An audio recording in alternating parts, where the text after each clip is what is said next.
உலகெங்கும் வாழும் ராஜ் தொலைக்காட்சி அன்பர்களே, என் நெஞ்சம் நிறைந்த நேயர்களே,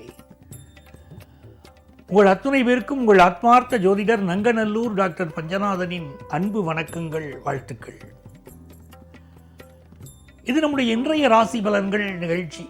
இன்னைக்கு நம்ம செப்டம்பர் மாதம் 5ஆம் தேதி 2025ஆம் ஆண்டு பலன்கள் பார்க்க போறோம். தமிழ் வருடத்தில் இது விசுவாவசு வருடம், ஆவணி மாதம் 20ஆம் நாள் வெள்ளிக்கிழமை. இன்னைக்கு திருவோணம் நட்சத்திரத்தில் சந்திர பகவான் பயணம் பண்ணிட்டு இருக்கார். இன்னைக்கு பிரதோஷம். மேஷராசி என்பர்களே, சந்திர பகவான் 10ஆம் இடத்துல போறாருங்கிறது ரொம்ப விசேஷம். அதிலும் இன்னைக்கு பிரதோஷம், சிவ வழிபாடு செய்யணும். பிரதோஷத்தன்னைக்கு சிவனை எப்படி நமஸ்காரம் பண்ணணும்னா, நந்தியின் 2 கொம்புகள் வழியாக சிவபெருமானை பார்க்கணும். நந்தியின் காதுகளில் நம்ம கோரிக்கையை சொல்லணும். அதுவும் நீங்கள் பிறந்த கரணம் வணிசை கரணமாக இருந்தால் நந்தியிடம் உங்கள் கோரிக்கைகளை சொன்னால் உடனே பலிக்கும். உங்கள் ஜாதகத்தில் என்ன திதி, கரணம், யோகம், நட்சத்திரம், நாள் இதெல்லாம் போட்டுருப்பா பாருங்க, எந்த வாரத்தில் பிறந்தீர்கள். வணிசை கரணம் இருந்தா நந்தியுடைய காதுகளில் நம்முடைய கோரிக்கைகளை சொன்னால் உடனே பலிக்கிறது. மேஷராசிக்காரர்களுக்கு இன்னைக்கு வருமானம் உயரும், குடும்பத்தில் சந்தோஷம் இருக்கும். ரிஷபராசி என்பர்களே, ரிஷபராசிக்காரர்கள் இன்னைக்கு பிரதோஷ நாள் பாருங்க, சிவனுக்கு வில்வ இலைகளால் அர்ச்சனை பண்ணணும். ஏன்னா ரிஷபராசி சுக்கிரனுடைய ராசி, மகாலட்சுமியுடைய அனுக்கிரகம் பெற்றது. மகாலட்சுமியுடைய மந்திரங்களை சொல்லும் போதே ஓம் வில்வ நிலையாயை நமஹ அப்படின்னு சொல்றோம். வில்வ மரத்தின் கீழே இருக்கக்கூடியவளையேன்னு அவளை சொல்றோம். அந்த வில்வ மரம் தான், அந்த வில்வ இலைகள் தான் சிவபெருமானுக்கு உரியது. அதனால் சிவபெருமானுக்கு வில்வ இலைகளாலே இன்னைக்கு அர்ச்சனை பண்ணுங்க, செல்வ செழிப்பு வரும்.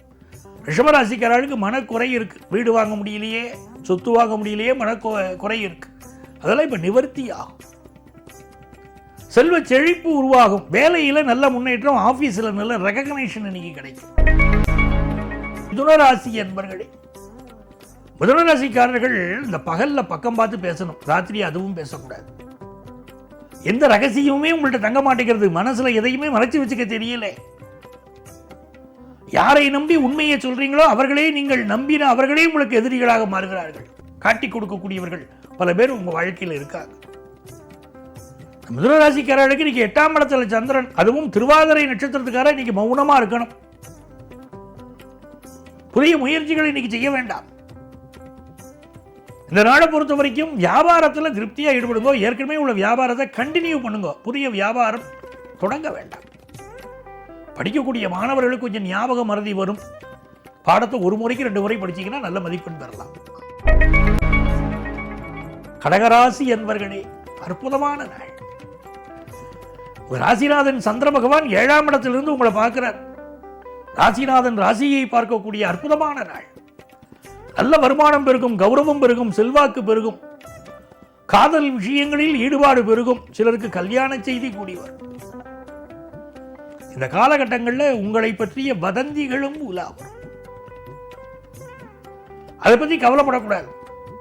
இது உங்களுக்கு நல்ல நாள், வருமானம் உயரும் நல்ல நாள். பிள்ளையாருக்கு இன்னைக்கு தோப்பு கரணம் போட்டீங்கன்னா உங்களுடைய பிரச்சனைகள் எல்லாம் விலகி சக்சஸ்ஃபுல் டேயா இது இருக்கும். சிம்மராசி என்பர்களே, சிம்மராசிக்காரங்களுக்கு சந்திர பகவான் 6ஆம் இடத்துல போயின்னு இருக்கார். இது ஒரு யோகம். லாபத்தில் குரு பகவான் இருக்கிறார், அது ஒரு அதிர்ஷ்டம். இந்த நாளில் உங்களுக்கு நல்ல வேலை வாய்ப்பு கிடைக்க போகுது. ஒரு பிஸ்னஸ் பண்ணிக்கிட்டு இருக்கீங்க அப்படின்னு சொன்னால் அந்த பிஸ்னஸ்க்கு ஒரு கடன் உதவி எதிர்பார்க்குறீங்கன்னா அது கிடைக்கும். சீனியர் சிட்டிசன்ஸ் ஹெல்த்தில் கூட கொஞ்சம் கான்சன்ட்ரேட் பண்ணுங்க. இந்த நாள் நல்ல நாள். கன்னிராசி என்பர்களே, பிரதோஷ நாளை விட்டுறக்கூடாது. கன்னிராசிக்காரர்கள் இன்னைக்கு சிவபெருமானை வழிபாடு செய்யணும். குடும்பத்தில் கல்யாண தடை இருந்ததுனால் ஞான சம்பந்தர் ஒரு பாடல் பாடியிருக்கார். மண்ணில் நல்ல வண்ணம் வாழலாம் வைகளும், எண்ணில் நல்ல கதிக்கு யாதுமோர் குறைவிலை, கண்ணில் நல்ல தகுதுரும் கழுமல வளநகர், பெண்ணில் நல்லாளொடும் பெருந்தகை இருந்ததே அப்படின்னு பாடல். ஞானசம்பந்த பெருமானுடைய இந்த பாடலை மீண்டும் மீண்டும் சொல்லிட்டு இருந்தா கல்யாணம் கண்டிப்பா கூடி வரும். அற்புதமான சக்தி படைத்த ஒரு பாடல் இது. அவை கன்னிராசிக்காரர்கள் இந்த பாடலை சொல்லிகிட்டே இருந்தால் உங்கள் குடும்பத்தில் யாருக்காவது கல்யாண தடை இருந்தால் நிவர்த்தி ஆகிடும். இன்றைக்கி குடும்ப வருமானமும் பெருகும், குடும்பத்தில் சந்தோஷமும் பெருகும். வியாபார ரகசியத்தை மட்டும் வெளியே சொல்லக்கூடாது. இன்னைக்கு துலாம் ராசி என்பர்களே, புதிய புதிய நட்புகள் இன்றைக்கு உருவாவார்கள். நண்பர்களோடு மகிழ்ச்சியாக வெளியே சென்று வருவீர்கள். தன வருமானம் பெருகும். சுக்கிர பகவானுடைய அனுகூலத்தின் காரணமாக நல்ல வேலை வாய்ப்பு கிடைக்கும். எலக்ட்ரானிக் பொருட்கள் வாங்குவதில் ஈடுபாடு கூடும். சமூக வலைத்தளத்தில் உங்களுடைய ஈடுபாடு அதிகமாக இருக்கும். வியாபாரம் திருப்திகரமாக செய்வீங்க. நியூ டெக்னிக்ஸை பயன்படுத்துவீங்க.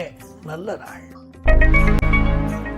விருச்சிக ராசி அன்பர்களே, விருச்சிக ராசிக்காரர்கள் எதை தெரிஞ்சுக்கணும்னா, பலரும் உங்களை உன்னிப்பாக கவனித்துக் கொண்டிருக்கிறார்கள் புரிஞ்சுக்கணும்.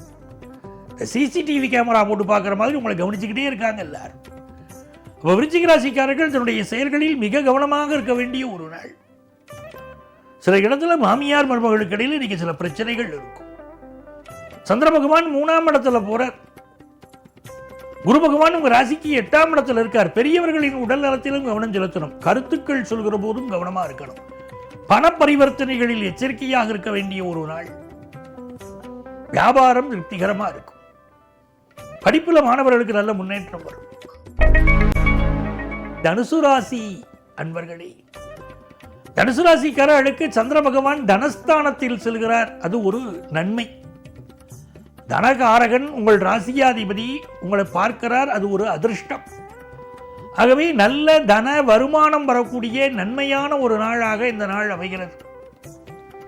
சகோதரர்களை பற்றிய சிந்தனை, சொத்து பிரிப்பு பற்றிய சிந்தனைகள், இதெல்லாம் சொத்துக்களை பற்றிய சிந்தனைகள் இன்னைக்கு இருந்துட்டே இருக்கும். எந்த ஃபீல்டுலையும் நம்பர் 1 வரணும்னு ஆசைப்படுவீங்க. இது தலைமை தாங்கும் பொறுப்பு உங்களுக்கு வரும். அதிகார பதவி தேடி வரும் நாள். மகர ராசி என்பர்களே, மகர ராசிக்காரர்களுக்கு சந்திர பகவான் ராசியிலேயே போயின்னு இருக்கார். இன்னைக்கு 7க்குடைய சந்திரன் நம்மளுடைய ராசியில் இருக்கார். கல்யாண செய்தி தேடி வரும். இதனால மனசுக்கு மகிழ்ச்சியான சூழ்நிலைகள் இருக்கும். நல்ல நண்பர்கள் கிடைப்பார்கள். ஆனால் திருமண வாழ்க்கையில் மட்டும் சிலருக்கு ஏதோ ஒரு கசப்புணர்வு இருக்கும். அது 7ல் சுக்கிரன் இருக்கார் பாருங்க. அதுக்கு பேரு காரகோ பாபநாஸ்தின்னு பேர். யாருடைய ஜாதகத்தில் 7ல் சுக்கிரன் இருந்தாலும் ரொம்ப கவனமா இருக்கணும் திருமண வாழ்க்கையில். இன்னைக்கு மகாலட்சுமி வழிபாடு செய்தாலும் உங்களுக்கு செல்வ செழிப்பு பெருகும். குடும்பத்தில் சந்தோஷம் பெருகும். இன்னைக்கு தன வருமானம் பெருகும். நல்ல நாள். கும்பராசி என்பர்களே, கும்பராசிக்காரங்களுக்கு 12ஆம் இடத்துல சந்திரன். நிறைய பேருக்கு இன்னைக்கு வேலை மாற்றம் உருவாகும். சிலருக்கு சில ஹெல்த் இஷ்யூஸ் இருக்கும். மெடிக்கல் அட்வைஸ் எடுக்க வேண்டிய அவசியம் இருக்கும். அதே மாதிரி கடன் தொல்லை சிலரை வாட்டும்னு இருக்கு. கும்பராசிக்காரர்களுக்கு கடன் தொல்லை வாட்டும்னு இருக்கு. அப்படி கடன் தொல்லை இருக்கக்கூடியவர்கள் சிவபெருமான் வழிபாடு, இன்னைக்கு பிரதோஷ வழிபாடை செய்தால் சங்கடங்கள் தீரும். இது நல்ல நாள். மீனராசி என்பர்களே, மீனராசிக்காரர்களுக்கு 5ஆம் இடத்தின் அதிபதி லாபத்தில் இருக்கிறார். ஆகவே இன்றைக்கு உங்களுக்கு நல்ல ஒரு பதவி கிடைக்கக்கூடிய யோகம் உண்டு. இன்னும் பாருங்க, உங்க பிள்ளைகளுக்கெல்லாம் நல்ல முன்னேற்றம் வரும். ஆபீஸில் திடீர் ப்ரொமோஷன் சிலருக்கு கிடைக்கும். தொழில் ரீதியாக பெரிய வெற்றிகளை பெறுவீர்கள். ரொம்ப நாளாக குழந்தை பாக்கியம் இல்லாதவங்களுக்கு குழந்தை பாக்கியம் கிடைக்கும். சந்தோஷமான நாளுங்க. மாணவர்களுக்கு ஹையர் எஜுகேஷன் படிக்கக்கூடிய வாய்ப்புகள் ரொம்ப அற்புதமாக கூடி வரும். உங்களுக்கு அதிர்ஷ்டங்கள் பெருகும். நல்ல நாள் அன்பர்களே. நாளைய பதிவில் மீண்டும் சந்திப்போமா?